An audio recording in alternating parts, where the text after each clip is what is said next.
ทักทายสบายดีเด้อพี่น้องเด้อวันนี้ก็เห็นหนาลุงโบอีกแล้ว อยู่ส่งบาร์บี้คือเขา โดยส่องบอบี้วันนี้ก็ ผลหมอบส่งหายบ่ แมนเพิ่นมอบส่องให้แล้วพี่น้องเอ้ยเพิ่นเมื่อส่งอันเบายาวพี่น้องเอ้ยก็เลยว่าให้น้องโบถ่ายคลิปให้เพิ่นว่าเพิ่นก็เมื่ออาบน้ำหั่นแหละเพิ่นก็สิมาอยู่พี่น้องเอ้ยโดยวันนี้ก็ประมาณจังโมงเลยน้องใบเตย เบิ่งก่อนนะแป๊บบ่ถึง จังโมงแล้ว ทั้งน่ะ อ๋อ 7:30ประมาณ ครึ่ง อยู่ไทยก็ประมาณ1:31อืมเลยมาพี่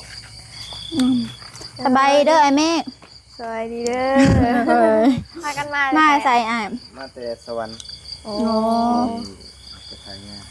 โดยกินข้าวมาแล้วบ่อ่าน ยังอยู่ ถ่ายกินนำกันเด้อ กินน้ำกัน เลย โอ้สบายดีเด้อบ่นิว สวัสดีเด้อ สบายดีส่องไผนี่เฮ้ย ส่งบาร์บี้ โอ้บี้ชาแนลบ่ แจ็คสันแนลแจ็คเชโน่ล่ะบุ เอ้าชาแนลบ่เกี่ยวกับชาแนล เอ้ามี2ช่องใดอะ โดย บางบ่ฮู้เพิ่นสิเอาลงช่องใดหั่นนะ ไผถ่ายนี่ หวานใจคือเก่า หวานใจเพิ่นติอืม จากผู้จักกล้องเขาบ่ฮู้ไผ หาใบเตยจับกล่องให้ เด้อ ฝาก อยู่กินข้าวกันเด้อ เต้ยอันชาแนลได้ถ่ายลงอยู่บ่ ถ่ายแล้วยังพาละลง ถ่ายแล้วยังทันได้ลงถ่ายแต่มื้อใดน่ะ มื้อนี้ เออกินให้เขาจีชื่อเขาจีเขาผ่า โอ้ป้า โดย ไปหอดสวรรค์ซื้อเขาวจี เอ้าเนาะ เป็นยังก็ได้ ซื้อยังกระได้ว่าอยากซื้อพี่น้องคนซื้อเขาวจีมา โอ้หิวเขาพอดีแล้วนี่ก็ เขา ได้ จีแหล่ แหละคือคนเหมาะ บอกไปบอกใจละ เดี๋ยวอยู่กินข้าวนำกันเด้อ เจ้า อยู่กิน เดี๋ยวเจ้าล่าได้ เมื่อยังจะไม่กิน โดย น่ะเพิ่นเว้า เคไออันข้อโต้ไปเห็ดกินกันเด้อโดยอันขาเด้อ เลย โอเคพี่น้องเอ้ยวันนี้เขาก็สิมาเห็ดกินสู่เขาไอ้ค่ะเนาะพี่น้อง เล เนาะ ยถามว่าดีมากพี่น้องเอ้ยถามบิ๊กบอสทำมา แหละ ถามลูก เบิ่ง พี่ ก็ว่าเขามีอย่างแน่ อ้าวมีคั่วแป้งได้เลยมีคั่วแป้งได้เป็นไม่พอมาโอเค โอเคพี่น้องเลย โอ้กุ้งมาเลยได้นี่พี่น้องเอ้ย กุ้ อัน ง นี้ พี่น้องเลย อันนี้แมนบอกกุ้งบอลลีสั่งนะ โดยบอลลี่เพิ่นว่าเป็นซีเรียงพี่น้องเลย สลองยัง สลอง100,000 ซับ ป้า เพิ่นว่า บิ๊กบอสเฮา โดย เลิศ อันนี้คือแม่เกียมไว้เนาะพี่น้องเนาะอันนี้ก็ โดย คือเป็ดเนาะสิ้นเป็ด สินเป็ด เฮา อันนี้ก็ จะ กุ้งพี่น้องเอ้ยหักเมนูหลักนี่คือกุ้งแมันบ่ โดยว่าสิปิ้งกุ้งส่วน สิเฮ็ดน่าได้กินนี่นะ พัพี่น้องเนาะพักที่แม่เฮ็ด โด ซอย นไว้ให้นี่แหละเฮ็ดซอยกันกับแม่อันนี้ก็คือ โดย มักปี้ว่าพี่น้องเลยว่าสิเฮ็ด อ่า ลาบเป็ดพี่น้องเลย และกุ้งนี่เสร็จเมนูแบบใด เพิ่นว่าเพิ่นสิปิ้งว่ะ ปิ้งบ่ โดย เนาะแจ่วซีฟู้ดว่าได้ยินว่าแบบ โอ้ย ผัดไส้กับซาเบลไปซื้ออยู่ โดยเฮาปิ้งก็ไปปิ้งญี่ปุ่นนั่นแหละปิ้งน้ำกินน้ำหั้นนะถ้าคอยอายมาก่อนพี่น้องเลยมาสิมา ค่ะเขาเบาลี่มาก่อนพี่น้องเอ้ยเติมผ่านเอาก็ได้ เติมถ่านก่อนพี่น้องเลย ไฟก็ เติมไฟ สิได้ ก่อนพี่น้องเอ้ย ได้เติมแต่ไฟหั่นแหละบ่ได้ เนาะ เติมใจขอดอก ป้าเจ็บเด้ อโสดอเสียบน้องใบเตยคือพาไปว่าแบบนี้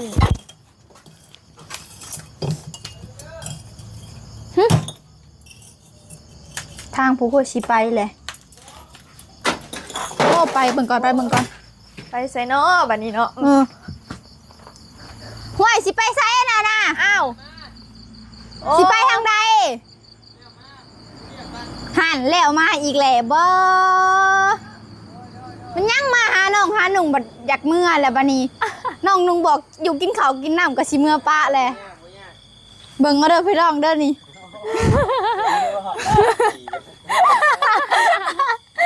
โอเคเอาสิเลย คือว่าสิเมื่อเลยมีเวียกบ่ โอ้ ยังสิได้เข้ามาบ่เลยนะจ๊ะเบิ่งตามตัวจริงหา โดย เด้อได้ทางปลอดภัยอ้าย เลย เอ้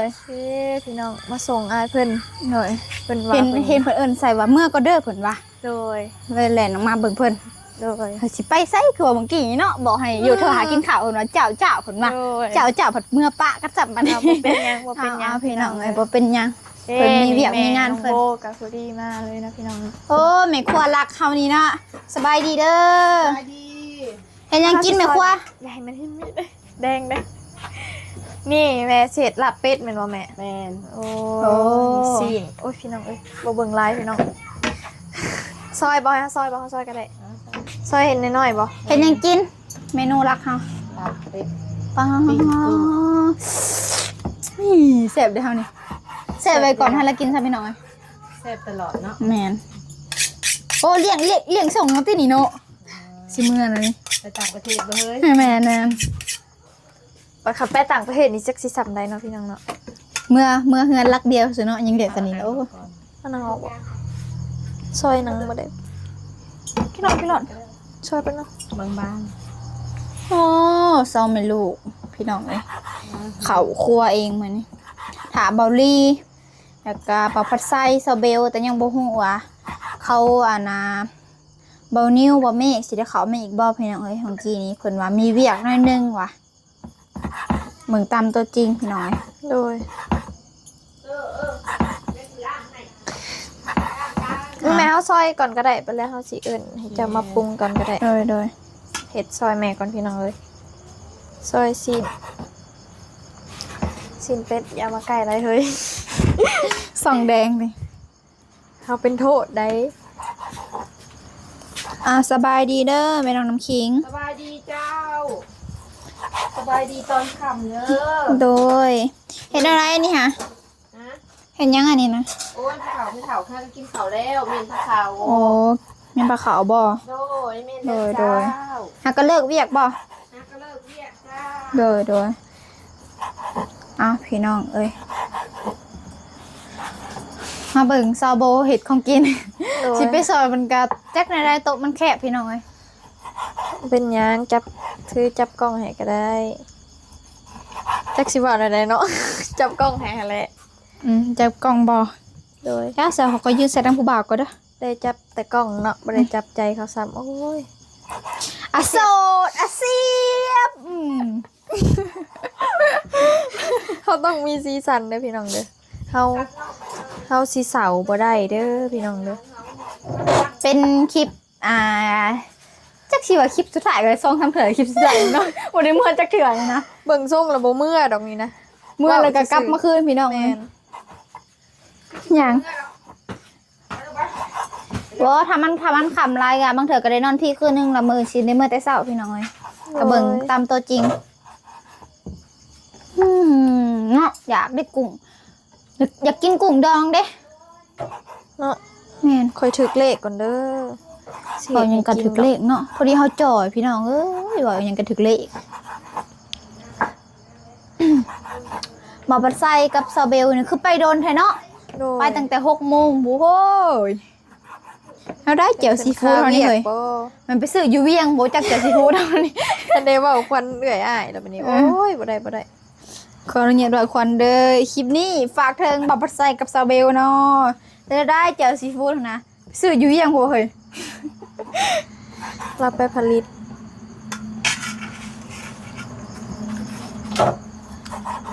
ซอยเฮ้ยซอยสินั่นแหละบ่ได้ซอยเขาดอก ห่านโสดเสียบพี่น้อง บ่นะบ่คือเว้าผัดไส้เว้านะ เนาะที่เราปลาไส้ดิพี่น้อง ถ้าไอ้ผัดไส้มาซอยซีนพี่น้องเอ้ย น้องใบเตยเมื่อเฮือนก็สิได้ถ่ายคลิปให้แม่ FC เบิ่งหั่นแหละพี่น้องเอ้ยก็สิได้ถ่ายอยู่พี่น้องเอ้ยมื้อนี้ก็ถ่ายอยู่หักโอ้นาทีมันบ่อยากได้ปานใดพี่น้อง โดย หักเบิ่งไปตามตัวจริงพี่น้องเอ้ย อดใจรอเด้อพี่น้องเด้อคลิปน้องใบเตยนะพี่น้อง โด เอ้ ย ยเป็นมือใหม่ เพราะว่ายัง นะ สร้างรายได้บ่ได้พี่น้องเอ้ยหักผู้ติดตามผ่านแล้วว่าเบาลีเว้า โดย ผู้ติดตามผ่านแล้วยังแต่ชั่วโมงพี่น้องเอ้ยชั่วโมงจักมาในเฮ็ดเท่าไรเบิ่งก่อนเด้อพี่น้องเด้อสิบอกเพราะยังสั่งรายได้บ่ได้พี่น้องเอ้ยสิแบบโอ้วิวซ้ำได้ก็ยังสั่งรายได้บ่ได้คือเก่าพี่น้องเอ้ยมันต้องจักชั่วโมงวะ เพิ่งก่อนเด้อ เห็นข่อยแปลกๆบอในหัวนี่เนาะ เฮ้อข่อยก็ลืมท่วงพี่น้องเอ้ยมึงเด้อโอ้ว้ากิบไผอาหายนะเฮ้ยเป็นหยังบ่ งามบอง ามมาแล้วแฟนบอบี้ก็เด้อ ว้าวไปงามคือแม่ให้มาหาเลแม่ใจดีเพิ่นฝากมาให้พี่น้องเลย ทางน้องใบเตยก็ได้คือกันเด้อพี่น้อง โดย เด้อได้กระเป๋ากับพัดลมเนาะ โดย โดยแล้วก็เสื้อที่แม่เพิ่นฝากมาให้กะเนาะสโบกะแบ่งให้น้องใบเตยใส่อยู่พี่น้องเลย พัน โอ้ กันไส้พี่น้องเลย ขึ้นได้ของข่อยนะเฮ้ย ฮะ ป้อพี่ลึก ขึ้นบ่ พี่ลำพี่โลพี่น้องเอ้ยซ่องน้องใบเตยมื้อเว้นนี่ยังผู้ติดตามยัง1,599อยู่พี่น้องบัดนี้ขึ้นแล้ว619เลยพี่น้องเอ้ยยอดเบิ่งยอดดู 20,000 พี่น้องเอ้ยเวลาในการรับชม 1,500กับ 1,500 พี่น้องยังมันยังสั่งรายได้บ่ได้พี่น้องเอ้ยเหมื่อยเนาะเผื่อสิได้ อด นั่น ท นี่ นอดทนแล้วพาวนะเว่าเรื่องข่อยก่อนนะนี่นะตัดข่อยเลยเจ้านี่เนาะ โอ้ขอโทษ งามบ่คลิปข่อยนี่งามบ่ งามมาแล้วเนาะแม่หย่าฝากมาให้กระโดด โอ้ยจังได้ก็ขอบใจเด้อแม่ใจดี โด เด้ ย อที่ฝากเครื่องของมาให้ลูกให้หลานก็ขอให้แม่เจริญรุ่งเรืองก้าวหน้าเด้อแม่เด้อ โดย น้องโบกับบ่มีหยังนอกจากว่าคำขอบใจ แล้วก็คำอวยพร โดย น้องใบเตยก็ขอให้นาแม่อยู่ดีมีแห้งสุขภาพแข็งแรงความเจ็บอย่าได้ความไข้อย่ามีเด้อแม่เด้ออย่าเจ็บอย่าจนร่ำรวยไปนับมื้อนับวันเด้อแม่เด้อให้เจ้าสุขภาพแข็งแรงบ่ให้เจ็บบ่ให้ป่วยได้แม่เอ้ยบ่ขอบใจหลาย โดย ๆแล้วก็ขอบใจที่หักแพงน้องโบและน้องใบเตยเด้ โด อย แม่เด้อที่ผ่านมาขอบใจที่เบิ่งที่ชมคลิปนี่แหละพี่น้องเอ้ยขอบใจหลายๆ โดยบ่มีหยังเนาะน้อง บ่มีหยัง โบ ให้ตอบแทนก็มีแต่คำอวยพรกับ แต่คำอวยพ อันนี้แหละ รแล้ว พี่น้ ก็ อง มีแต่คำขอบใจจากใจเนี่ยพี่น้องเนาะ โดย ก็ดีใจที่เห็นเพิ่นหักและเอ็นดูในโตวของน้องโบแล้วก็น้องใบเตยพี่น้องเลยก็บ่คิดบ่ฝันว่าสิมีคนแบบมาฝากเครื่องฝากของให้หรือว่าอยากซัพพอร์ตหั้นนะพี่น้อง โดย เพราะว่าแต่เกิดมาก็บ่เคยหั้นนะพี่น้อง โดย จากที่ว่าแบบคนบ่เคยฮู้จักกันมาก่อนหั้นนะพี่น้องเลยแบบอยากซัพพอร์ตเฮาหั้นนะพี่น้อง แมนมันก็ตื่นตันในใจเลยพี่น้องเลย มันก็เว้าบ่ถูกหั้นนะพี่น้อง แบบคนบ่ค่อยฮู้จักผัดมาแบบใหายเฮาหลายปานนี้หั้นนะพี่น้องเอ้ยคือโทรศัพท์น้องใบเตยกับพ่อต้นผึ่งเพิ่นนี่ สุดยอดเลยพี่น้อง โอ้ เอ้ย ย แบบโป้ใจเพิ่นแบบใหญ่กว่าตับแพงอะไรเนาะ โอ้ยขออนุญาตนำเนาะพี่น้อง โด เนาะ ยขออนุญาตเราคำนี้ทราบพี่น้องเลยเพิ่นแบบว่าน้องใบเตยกับบริคิดชี้ได้บ่คิดว่าชี้ได้ iPhone 17 ได้พี่น้องเลย โดยก็เว้าไปลมๆแรง แม่น ๆซื่อๆ เพราะว่าเขาอ้ายเพิ่นถามเนาะ โด ว่าย ถาม ถ้า เพิ่น ถ้าได้13เด้มักสีขาวหรือสีบัวหั่นแหละเพิ่นก็ถามเบาลีเพิ่นถามท่านนี่ก็ตอบว่ามักทั้งสีขาวสีบัวสีได้ก็ได้ว่าสิแหละบอกเพิ่นแล้วว่าให้ได้ไปเซอร์ไพรส์กันอยู่สวนบักตองพี่น้องเอ้ย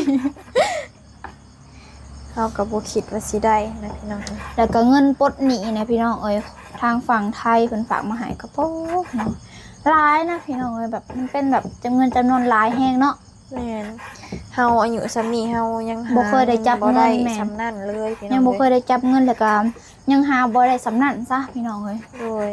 ถ้าหาได้ก็หาได้ซะสัก 2-3 แสนแต่ละมื้อ โดย ถ้าเฮาไปเวียกก็ได้ซะเนาะ3-4 ล้านแต่เท่านั้นแหละ โดย เวียกเฮา แต่เฮาผัดยังเป็นนักเรียนอยู่พี่น้อง โด เลย ยยังบ่เป็นประชาชน เฮา พี่น้ ยั อง ง เอ้ย เฮ็ดเวียกเต็มระบบบ่ได้หั้นนะโอเค โดย เนาะพี่น้องเนาะเฮาก็ซอยซีนแล้วเนาะ โดยก็ซอยเพื่อซอยสิ้นแล้วก็ลงมึงไปเด้อ โดย พี่น้องเอ้ยได้เครื่องคลิปลมกันนะ เบิ่งไปหาแม่ก็เด้อพี่น้องเด้อ โดยอ้าวพี่น้องเอ้ยมาต่อกันอีกเนาะพี่น้องเนาะเมื่อกี้ โจ๊ะว่าให้ดังไฟเมื่อกี้ โดย อันนี้กำลังไฟกำลังสิติดพี่น้องเอ้ยเอาซาโบ โดยกำลังวีพี่น้องให้มัน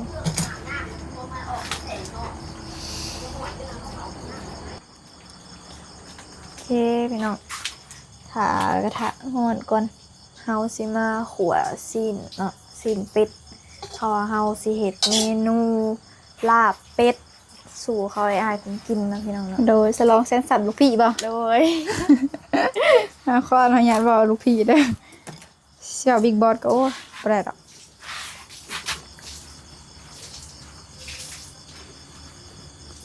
ไม่แย่กับพี่น้อง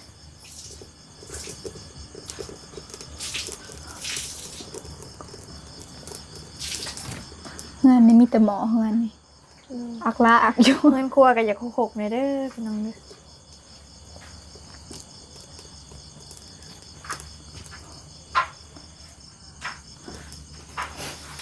โอเคน่ะจะได้แล้ว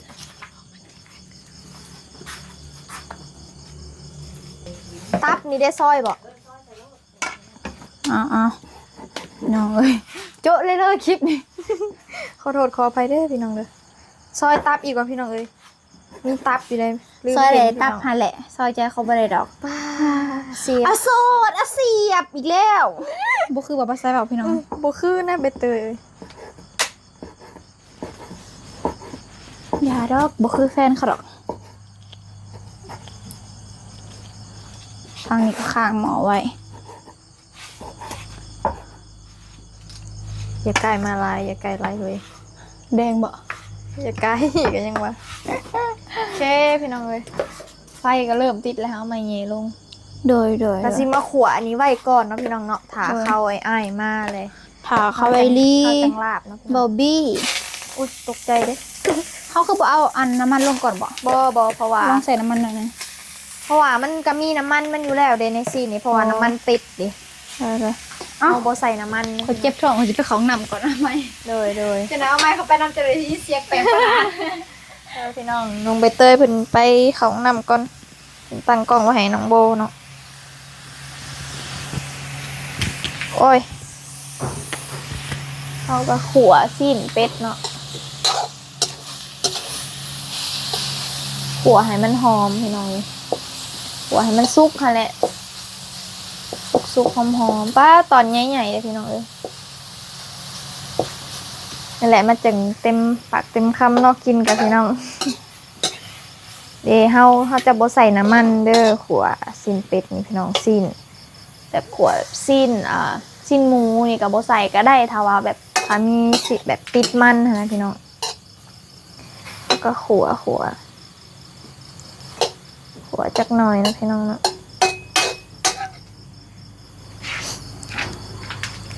การเฮ็ดของกินเองนี่ก็เป็นสิ่งดีอย่างหนึ่งก็ว่าได้นะพี่น้องเนาะเพราะว่าเฮาเฮ็ดกินเองเฮาแบบเฮ็ดสะอาดหั้นนะพี่น้องถ้าสมมติว่าไปซื้อหมูกินเนาะจักหมูเฮ็ดแบบใดให้เฮาหั้นนะพี่น้องเฮาก็บ่เห็นน้ำเพิ่นหั้นนะพี่น้องเอ้ยแต่ก็ว่าบ่ได้ว่าก็บ่ได้ว่าเพิ่นบ่สะอาดเนาะเพิ่นเฮ็ดบ่สะอาดเนาะพี่น้องเนาะก็อยากเว้าสู่กันฟังหั้นนะพี่น้องเอ้ยเฮาเฮ็ดกินเองดีที่สุดพี่น้องเอ้ยดีกว่าไปซื้อเพิ่นกินหั้นนะเพราะว่าเฮาเฮ็ดกินเองเฮาก็ได้เฮ็ดได้หลายแน่นะพี่น้องเฮ็ดเพื่อพี่เพื่อน้องนะพี่น้องเลยถ้าเฮาซื้อเฮาก็อาจจะกะบ่บางเทื่อก็บ่พอกินหั้นนะพี่น้องเลยเอาเฮ็ดเองก็อาจจะพอกินหั้นนะตั้งขัวให้มันสุก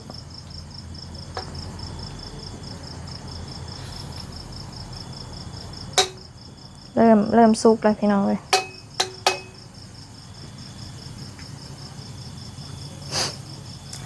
วีเพิ่นกับปะกล้องหายน้องโบนะพี่น้องเลย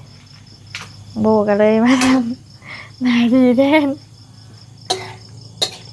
เดเขาขวออกมามันก็สิมีน้ำนัวจากซีนเป็ดออกมานะพี่น้องเนาะน้ำมันของเป็ดขัวไปก็อยากตอนใหญ่ๆเนี่ยเด้อพี่น้องเดินซีนเป็ด น้องโบซอยตอนใหญ่หน่อยนึงต่อมาเขาก็สิมาใส่เป็นนัวเนาะพี่น้องเนาะใส่เกลือเป็นนัวเพิ่มรสชาติของซีนเป็ดในจักหน่อยเนาะพี่น้องเนาะใส่เกลือจักหน่อยนึงก็จะใส่เป็นนัวทางฝั่งไทยเพิ่นก็เอิ้นผงชูรสเด้อพี่น้องเด้อ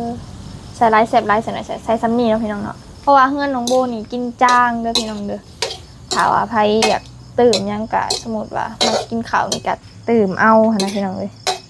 เพราะว่าเฮือนน้องโบกินจาง กินจางก็ดีไปอีกแบบหนึ่งเด้อพี่น้องเด้อเพราะว่าดีต่อสุขภาพเฮาดีต่อเฮาเองนี่แหละกินเค็มกินเผ็ดหลายก็บ่ดีเด้อพี่น้องเด้อนี่เฮาก็ขัว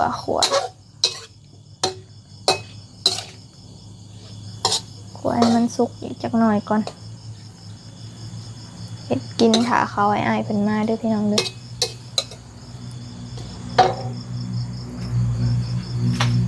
หอมพี่น้องหอม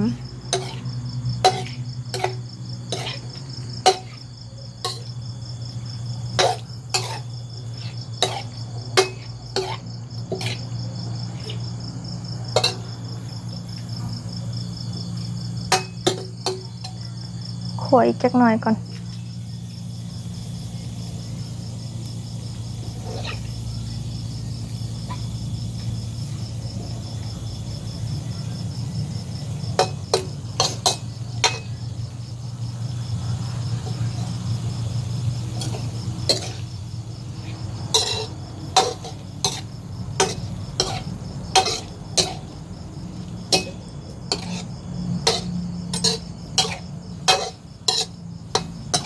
โอเคพี่น้องเลยขัวแล้วพี่น้องสุกเลยเด้อพี่น้องเด้อนี่ซีนที่เฮาสิไปลาบนะพี่น้องเนาะเฮาก็จะขัวไว้ก่อนแล้วถ้าเข้าอ้ายๆมาเลยเฮาก็จังเฮ็ดแบบเดียวพี่น้องมันจังบ่คลายเครื่องถ้าว่าเฮาเฮ็ดไว้เลยนี่มันก็อาจจะคลายเครื่องมันอาจจะบ่แซ่บทอเฮ็ดใหม่ๆเลยพี่น้องเด้อนี่เป็นประมาณนี้เลยขัวมาเลยก็หอมๆพี่น้องเลยเฮาก็สิมาใส่อันนี้ไว้เนาะพี่น้องเนาะใส่กระซ้ำไว้นอกขวดแล้วก็ใส่กระซ้ำไว้ก่อน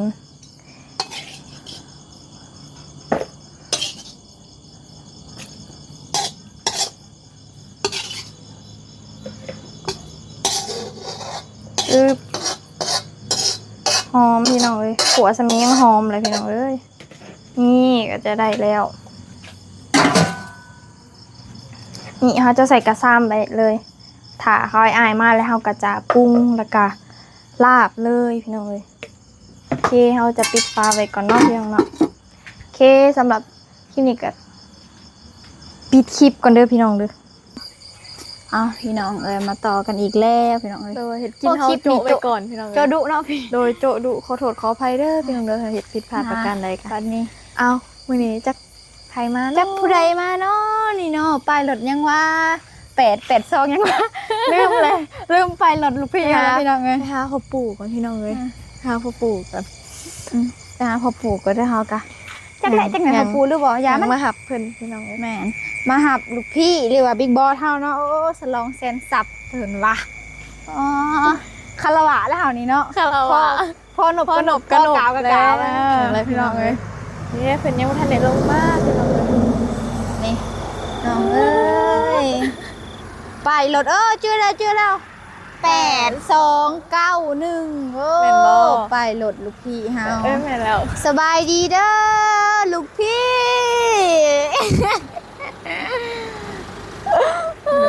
ใช่ว่ามือเอ้าเจ้าว่าอยู่กินนำกันก่อนเด้อก็เลยอยู่บ่ผมคือไปมาส่งให้ส่งเขาสิขึ้นกลางกระบะเอามาทางใดนี่อ้ายแม่แต่ในมือโอ้นั่นบ่กี่เมื่อเลยเพิ่นเมื่อไปส่งไอ้ย่าวแล้วก็เมื่ออาบน้ำเพิ่นว่าแล้วเพิ่นฝากโทรศัพท์ไว้ถ่ายคลิปอันนี้แม่นแล้วโอ้ลอยรีบทรายพอดีนี่โอ้ปะโทรศัพท์ไว้ฮะน้ำเฮาบ่ฝากโทรศัพท์ไว้ถ่ายคลิปอีกแม่นเขาได้บิ๊กบอสเฮาคือว่าสั่งแล้วกุ้งน่ะสั่งแล้วมาเลยโดยได้บิ๊กบอสเฮาเนาะลูกพี่เฮานี่โอ้บิ๊กบอสแบบไหนคือว่าข่าวดีบ่ข่าวดีอันนั้นนะสลองยังสลองยังอ๋อนี่จะหน่อยลงโดยโอเคได้พี่น้อง เอ้า บอลลี่เพิ่นมาก่อนแล้ว นี่เพิ่นกำลังลงมาพี่น้อง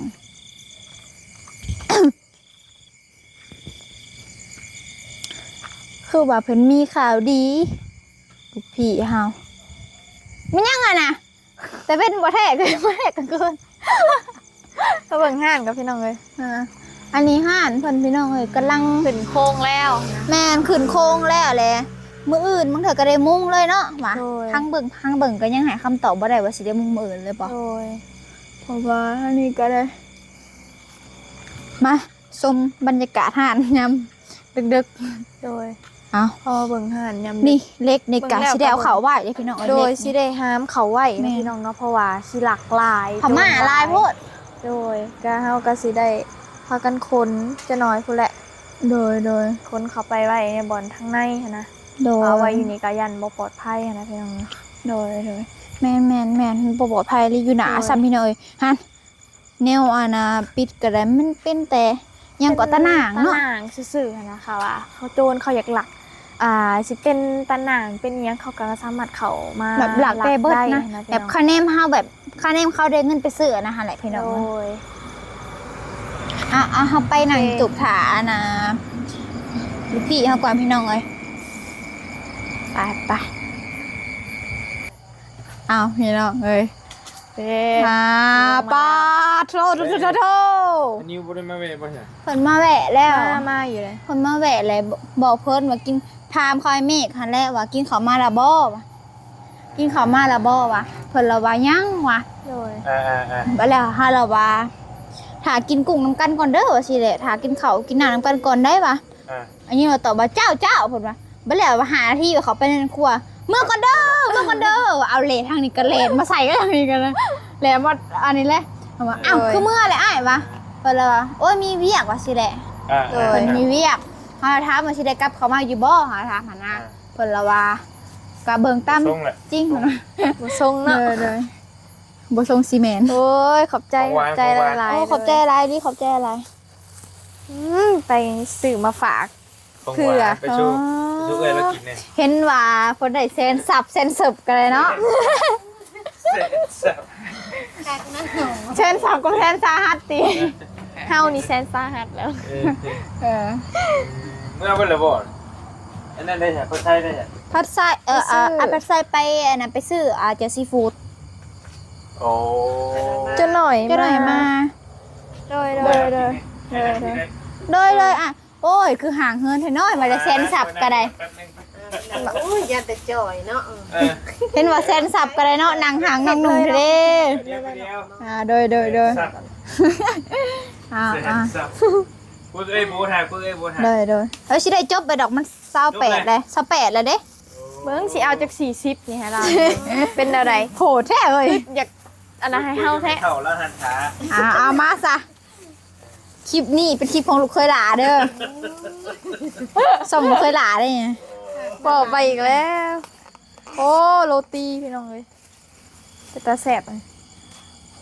ว่าแม่ ไหนแต่โรตีหั่นแหละบ่ได้ใจเขาดอก อันนี้โอ้ยเติมอย่าบอกซ้ำเติมเลยกว่า ตัวดีความหวานเนาะ แบบเนาะ วานสมอวานสมคมหักโบบี้บ่ ให้หวานกับปะทอแล้วเนาะ หนา ขึ้นแล้วเนาะ แม่เฒ่าบ่ทุลอยเลยนี่นะ ฟังเอาเด้อ ฟังเอาเด้อมา ครับ กิน มา น้ำก่อน กินลงไปเตย กันเนี่ย กินตัวอะไรก็ได้กินตัวอะไรก็ได้ กินอะไรเอากินไง แมวโรตีพี่น้อง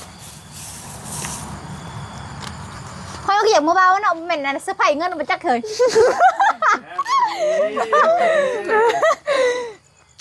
ตอนนั้นบริษัทไข่ตัวไหน นั่นบ่ ไข่กับนม ครับ ก็เดี๋ยวเบาๆพวกมันเสื้อผ้าเงินให้อีกจักนะโอ้ยอย่าเลยเนาะ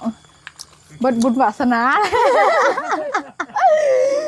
โอ้ยเตย เตยบ่อยู่ก็เงาแล้วเนาะ เนาะผมเมื่อก็ยังได้ ก็ได้ม่วนน้ำร้านนี่ได้อยู่เพื่อนนะ ถ่ายหุบรวมเด้อ ได้ไปใช้กันคืนนี่ โยบ่มากันเว้นเนาะหางขึ้นแล้ว เฮ็ดตัวเพิ่นอยู่อเมริกานี่ได้สิไป อ๋อถ่ายเป็นอะไรอ่ะ บ้านใต้กับบ้านเหนือใกล้ๆเตย อ้ยแมว ตังแซ่บพี่น้องอ่ะลูกพี่สื่อมาเนี่ย โอ้โรตีสวรรค์นะฮะ กินแล้วขึ้นสวรรค์เลยนี่ ได้กินสวรรค์เลย เห็นสวรรค์กับหม่องแล้วเนาะ แซ่บพี่น้องขาห้อยอ้ายเพิ่นมาอีกคน บางยาวคือบ่อยู่นำเนาะบางยาวมัน ข้าเวียกบ่ เพื่อนพี่ฮอนด็อกเตอร์ก็แล้วบัดนี้ครับบาร์บี้แล้วเสื้อเพิ่นมาแมนบ่พี่ฮอนด็อกเตอร์บ่แม่นพี่ฮอนแม่บักด็อกเตอร์ว่า ไปอยู่ที่ฮอดแม่เพิ่นที่ฮอดแม่ของลูกว่า เพิ่นละว่าห่วยคนมีลูกมีเมียน่ะพี่ฮอนแลเพิ่นว่าเว้าอ้างคนบ่มีเด้ เขาจิ้มได้ลูกหมด แมวอยากนี่กินได้บ่มันบ่กินหรอก บ่กินนกแล้วขอใส่มือ แล้ว โอ้ละคอยหวานโพด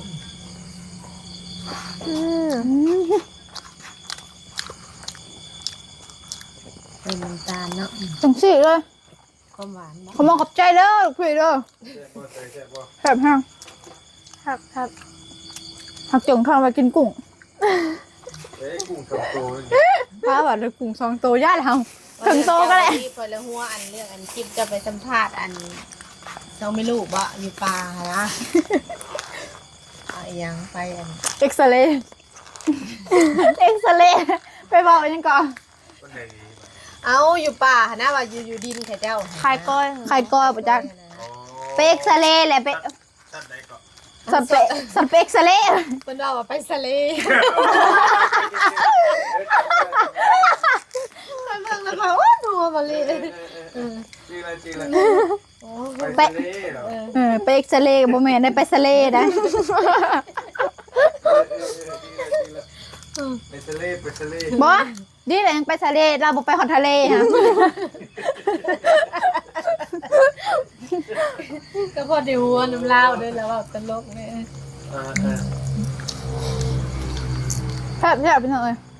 เสร็จบัด2 อัน 3 อันแล้ว จังหวะเห็นว่าเห็ดกินจังเลยมันยังเห็ดไปแล้ว เอาบ่เฮ็ดกินคลิปค่อยเฮ็ดกิน บ่นะ เห็นว่าก็ให้คลิปเฟซนะลูกพี่เนาะบ่แซ่บแล้วนี่ แบบคือเก้าเตยหวานตอนนี้ ป้าอิ่มเขาเลยเลยนี่นะคันกินนี่พี่น้อง พอแล้วกินลายในบ้าน กินลายกับซิ้วขึ้น กินหลาย ไม่ซะ เอา อด พี่น้อง บ่ได้กินให้มันเบิดใจ ได้เวลาเด้อพี่น้องเด้อเอาสิได้ขอจบคลิปปีคลิปไปเที่เท่านี้เด้อพี่น้องเด้อเอาคลิปนี้ลำลายเด้อสบายดี อะไรเด้อ